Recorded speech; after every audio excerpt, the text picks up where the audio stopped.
কেন আল্লাহ তাআলা এবার বলছেন গুরুত্ব কেন শোনো ইন্নাল্লাহা লা ইয়াগফিরু আন ইউশরাকা বিহি ওয়া ইয়াগফিরু মা দুনা যালিকা লিমান ইয়াশা আল্লাহ কয় তুই গুনাহ করতে করতে করতে যত গুনাহ তুই করো আমি আল্লাহ চাইলে লিমান ইয়াশা আমি আল্লাহ চাইলে তো সব গুনাহ ক্ষমা করতে পারে। হুজুর অনুবাদ ঠিক আছে না? হ্যাঁ, সব গুনাহ আল্লাহ ক্ষমা করতে পারে, কিন্তু লা ইয়াগফিরু আন ইউশরাক বিহি, যদি আমি আল্লাহর সাথে শিরক করো এই গুনাহ আমি আল্লাহ তাআলা ক্ষমা করব না। এখন আল্লাহর কাছে আমি আবার প্রশ্ন করলাম, আল্লাহ ক্ষমা যখন করবা না তাহলে আমার উপায়টা হবে কি? আল্লাহ বলছেন উপায় কি হবে শুনুন, হারামাল্লাহু আলাইকিল জান্নাহ, তোর জন্য স্থায়ী জান্নাতকে আমি হারাম করে দিলাম, ওয়া মাওয়াহুন নার, আর জাহান্নামকে তোর জন্য আমি বাজেট করে দিলাম। আল্লাহর কাছে আবার প্রশ্ন করলাম, আল্লাহ নবীজি যদি আমারে সুপারিশ করে, আলেম ওলামারা যদি আমারে সুপারিশ করে, পীর মাশায়েখরা যদি সুপারিশ করে, শহীদরা যদি সুপারিশ করে, এই কোরআন শরীফ যদি সুপারিশ করে, আমার সন্তান যদি আমারে সুপারিশ করে, অথবা একটা আত্মা মানুষ জান্নাতে গেলে উনিও 10 জন জাহান্নামীকে সুপারিশ করে জান্নাতে নিবে, বলেছেন মুহাম্মাদুর রাসূলুল্লাহ সাল্লাল্লাহু আলাইহি ওয়াসাল্লাম। তাহলে ওরা তো আমারে নিতে পারবে। আল্লাহ বলেন না না না, ওয়া মা লিযালিমিনা মিন আনসার,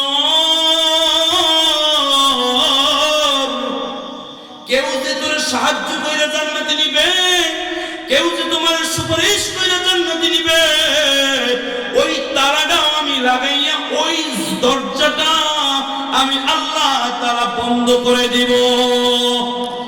যদি ওইটা চালু রাখতাম তাহলে নবী আবু তালেব লইয়া জান্নাতে যাইতে পারত। যদি ওইটা চালু রাখতাম নূহ নবী তার ওই সন্তান কিনানরে নিয়ে জান্নাতে যাইতে পারত। যদি ওইটা চালু করতাম তাহলে ইব্রাহিম নবী তার বাবারে নিয়ে জান্নাতে যাইতে পারত। কেউ কিন্তু পারবে, কারণ শিরক কইরা যারা মারা যায় তাদের আল্লাহ সাহায্যের দরজাটা বন্ধ করে।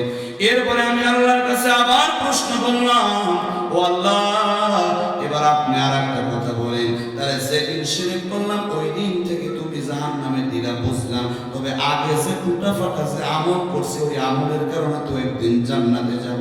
কয় না, তাও যাইতে পারবি না।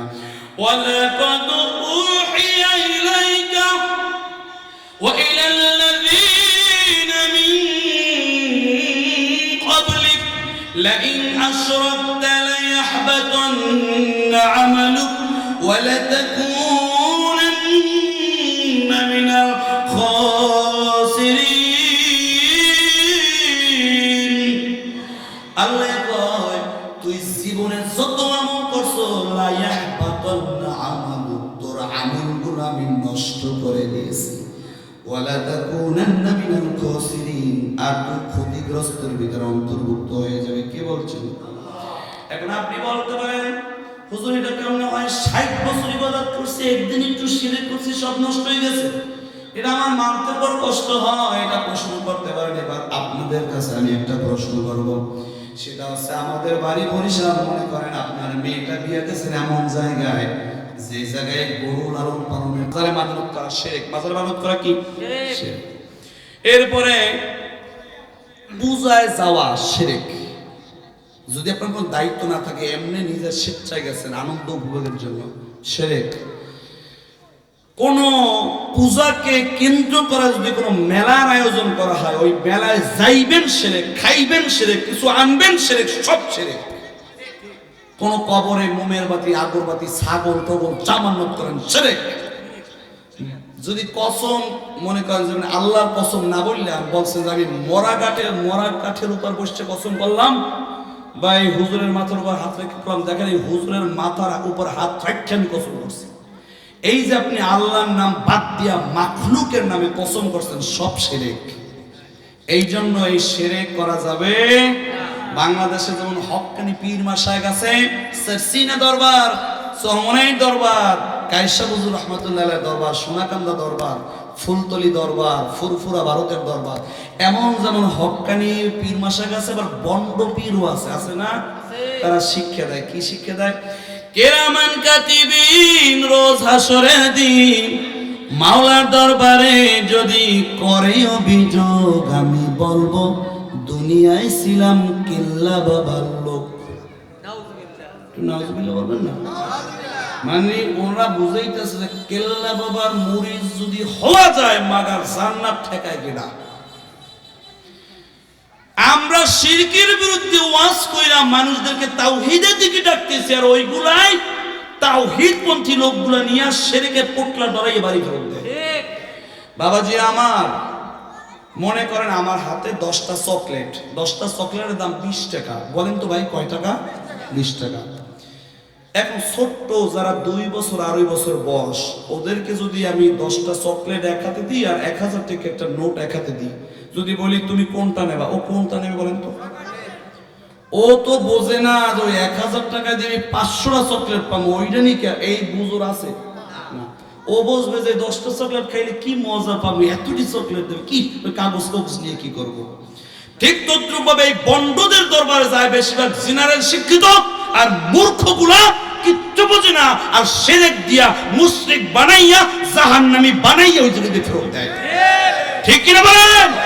সুতরাং কোন বন্ড দরবার, হুক্কুর হুর দরবার, নারী পুরুষ মিললে গান গায় এই দরবার, দোল তবলা বানায় এমন দরবার যাব না, এদের সমর্থন করব না। কারা কারা রাজি আছেন? নারায়ে তাকবীর।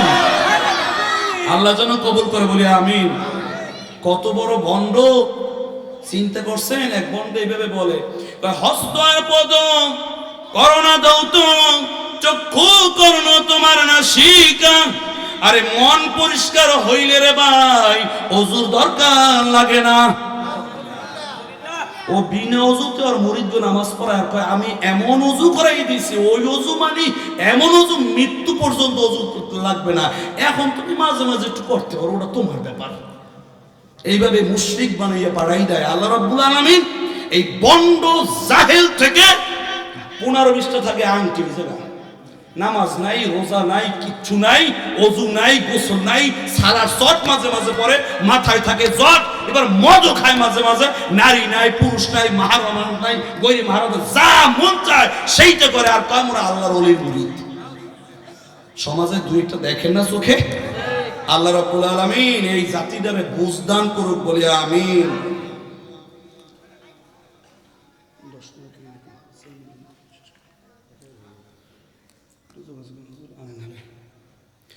বাবাজি এরপরে আল্লাহ রাব্বুল আলামিন এত কিছু কথা বলার পরে আল্লাহ বলে, বান্দারা নিরাশ হয়ে যাইও না, ভয় পাইয়া যাইও না, কষ্ট পাইও না। কি তোমরা মনে করছো এই গুণগুলা তোমাদের ভিতরে নাই, এটা তো মনে করছো, ভয় পাইও না। আমি আল্লাহ বললাম, ইল্লা মান তাবা ওয়া আমানা ওয়া আমিলা আমালান সালিহান ফাউলাইকা ইউবাদদিলুল্লাহু সাইয়্যাতিহিম হাসানা ওয়া কানাল্লাহু গফুরুর রহিমা।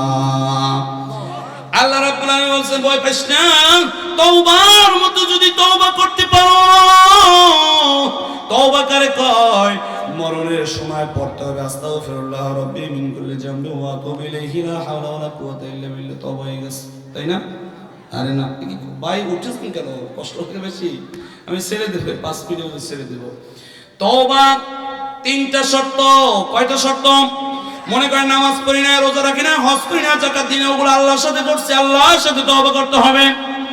এখন আপনি সুলাইমানের 5 কাঠা জমি ঠকাই খাইছেন, আব্দুল কুদ্দুস নিরপরাধ মানুষ, শুধুমাত্র রাজনৈতিক মতপার্থক্যের কারণে বিনা দোষে 3 মাস জেল খাটাইছেন। শীতের রাত্রে উনি বউ বিবি বাচ্চার কাছে ঘুমাইতে পারেন, কচু খেতে ভিতরে যাই ঘুমাইতে হয়েছে। কারণ কি? আপনি লোড়া মার্কার ইলেকশন করেন, আর ও বালতিমার খালি ইলেকশন করেন শুধুমাত্র এই কারণে, আর কোনো কারণ নাই। এখন আপনি গভীর রাইতে আল্লাহরে কইতেছেন, আল্লাহ ওই সোলাইমানের যে জায়গা ঠকায় গেছি তুমি আমারে মাফ করে দাও। আর এখনো খায়। আল্লাহ কয় হ্যাঁ মাফ করুন না, আয় আমার দ্বারা আয়, মাফ তো তোরাই করবো। মানে আল্লাহ রাব্বুল আলামিন বুঝাতে চাইছে, গোলাম হকুল্লাহ আমার সাথে যেটা করছো ওটা আমার ব্যাপার। আর যার জায়গা ঠকাই খাইছো, বদলা 800 টাকা লইয়া তুই 700 টাকা দিছো, মিথ্যা মামলা দিছো, বইনের ঠকাই খাইছো, স্বাস্থ্য বইনের জায়গা ঠকাই খাইছো, আপন ভাইয়ের জায়গা ঠকাই খাইছো, বাবারে ডাক্তারের কাছে বইলা নিয়া মিথ্যা একটা সিগনেচার দিয়া দলিলের নিচে সিগনেচার দিছো, বাপ জানেও না। মরার পর যখন জায়গা জমি বন্টন হবে তখন কয় ও এলাকাবাসী মাতবররা তোমরা কারা আছো দেখো, এই একটা দলিল, বাবা মারা যাবার আগে আমারে কিন্তু 5 কাঠা জায়গা লিখে দিয়েছে, এই দেখো তার সিগনেচার। এবিলেও কিছু মানুষ দুনিয়ায় আছে। আরো যদি আল্লাহর কাছে কয় আল্লাহ আস্তাগফিরুল্লাহ তুমি আমারে মাফ কইরা দে, আল্লাহ কয় কবরে আয় তোরে আমি মাফ করবো। আনে শক্তি থাকতে মাফ করতে হবে, শক্তি থাকতে মাফ চাইতে হবে। এখন আপনি মরেন, আপনি পরশুদিনও অমুকের নারিকেল গাছের নারিকেল পাইতে খাইছেন, এখন আর উঠতে পারেন না বিছানা, এখন তওবা করেন কোন রকম আস্তাগফিরুল্লাহ রাব্বি বিন কুল্লি জামবি ওয়া নাই। এখন মানে আল্লাহর বলতেছেন আল্লাহ আমি আর গুনাহ করবো না, ফিরে আসলাম। আল্লাহ যদি এখন কয় তোর ফিরে আসা লাগবে না, তুই যা নারিকেল গাছে নারিকেল পাইতে খা, কোনো গুনাহ হইবে না, তোরে আমি জায়েজ করে দিলাম, যা। ও তো উঠতেই পারে না, নারিকেল গাছ উঠবে কি করে? তো তওবা করতে হবে যখন নিজের শক্তি থাকে। আল্লাহ রাব্বুল আলামিন এমন তওবা আমাদের করার তৌফিক দান করে বলি আমিন। যে কয়টা গুণ শুনলাম আল্লাহ রাব্বুল আলামিন আমাদের আমল করার তৌফিক দান করে বলি আমিন। ওয়া আখির দাওয়ানা আলহামদুলিল্লাহি রাব্বিল আলামিন।